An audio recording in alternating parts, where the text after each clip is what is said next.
Fort Marcy Park is a former Civil War fortress constructed to protect the Chain Bridge approach to Washington, D.C.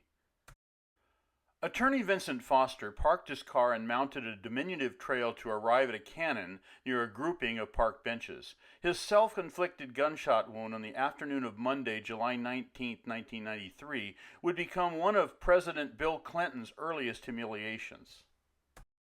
The action followed a White House travel services scandal that had been blown enormously out of proportion.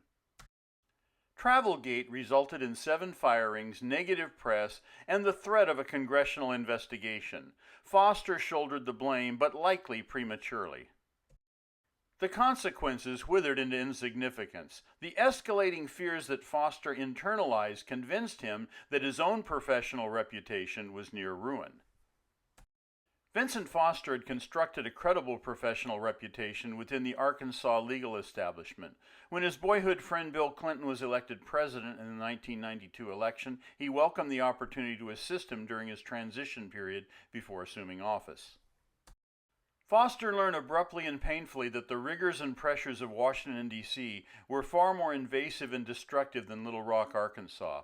During the transition period when Foster was vetting a number of top appointees, he began complaining to his personal physician over feelings of depression and anxiety.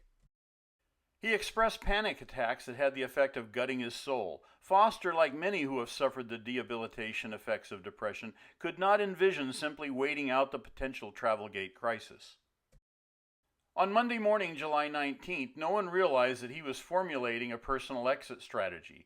He spent the day reportedly in his office with the doors closed, wrapping up legal and family matters, his father's estate details, and sending out thank you notes.